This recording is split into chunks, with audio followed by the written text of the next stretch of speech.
Also, no relief in sight for crypto as Bitcoin erases all of its 2021 gains. Bitcoin dipping below 27,000 today, its lowest level in 16 months. A lot to break down on this because it's more than just the story that we've been tracking with Terra and Luna, although we can get back into that as well. But some of the persistent drops that we've seen, I mean, Bitcoin itself down 22% in the past 5 days alone. We've seen the market cap wipe off about $200 billion in this most recent decline in the global cryptocurrency marketplace.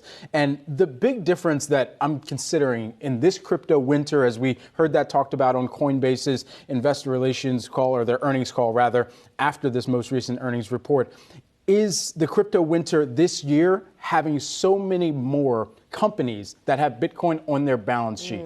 You think about the Teslas of the world. Tesla bought their Bitcoin holdings an average about $34,700 when they had first gotten into it, as evidence from some of their proceeds. You have Block and Square that had gotten into it well before that, and Coinbase that's held Bitcoin since 2012. But that is the core difference here to me in this crypto winter, and how we will see some of the price action continue to move in a downward motion if you have companies that need to liquidate some of those positions. Well, MicroStrategy, by the way. I mean, Saylor's been a big proponent of Bitcoin. But look, you have Coinbase shares down another 9.5% pre-market after the stock was absolutely slaughtered yesterday. Look at this note from Goldman Sachs. Will Nance dropping this one into my email box, saying, "We believe Coinbase is unlikely to return to recent levels of profitability in the near term, absent a significant increase in crypto prices or volatility." So you can see that Coinbase shares continuing to sell off here, and rightfully so. There's real questions out there on the street about this company's future. And if Coinbase shares are under pressure like this, of course you have to keep eyes on Robinhood. They're essentially in the same market doing the same darn thing. Well, they're selling more stuff. They're allowing trading of Except more Robinhood stuff. is exposed to this route in tech stocks. Yeah, I mean, it was interesting to hear Dan Dolev yesterday tell us he thought Robinhood, because it's more diversified, is a little bit in a better position than Coinbase. Who knows? In the background of all of this is still what's going on with the so-called stable coins, some of which are not so stable, right? We told you yesterday about Terra, which is an algorithmically backed stable coin that had fallen not just below $1, but well below the dollar at which it is supposed to be pegged. And that is continuing. And Bloomberg reporting this morning that talks with some big name firms between the foundation that backs Terra and those firms, they haven't gone anywhere. Those firms are not stepping up to support Terra.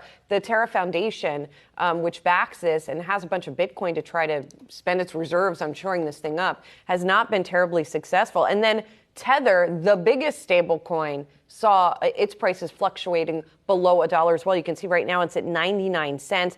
And the chief technology officer took to Twitter and said, you can redeem for $1 even if it's not trading at $1, which is interesting, which means it's going to cost them some money to do so. Again, this is sort of a little bit of a sideshow, but showing the sort of cracks in sentiment and in the, I don't want to call it house of cards. That's perhaps too much editorializing, but the world, the crypto world, if you will, definitely showing some cracks. Yeah, you know who to blame. It's the Federal Reserve, just pulling the rug right underneath out of all these very speculative trades. I do believe it. You blame I do, and I believe them. I do blame them. These sell-offs started when the Fed started to become more aggressive earlier this year. Yeah, but this stuff wouldn't sell off to this extent if there wasn't some reason to sell off in the first place. Right out of the system. When they do that, all these speculative bets are getting blown up. Well, but the speculative bets had something wrong with them in the first place. And I know, and the Fed is calling BS on it. Well, the algorithm, yes, the algorithmic stablecoin nature, that had already been heavily scrutinized, even coming into this moment. And so now that you even have Tether fluctuating, that should not kind of concern anybody as of right now, because you can still cash out, get dollar for dollar. That is the stablecoin where you essentially, if you have a pool of $100 million and people buy in, you're definitely going to get that dollar back, because that's exactly what's backing it, versus an algorithmic stablecoin that's pegged to a different cryptocurrency. Yeah. And so that's the core difference here, that you've already seen the House Financial Services Committee. You've seen Gary Gensler speak even more so about yesterday in stablecoins. And so that is going to continue, and rightfully so, to get the necessary amount of scrutiny on the algorithmic side. It's going forward, whether there is any shaking of the confidence in other cryptocurrencies, proper cryptocurrencies, or other stablecoins that are actually acting as they are intended to with the dollar back that they have.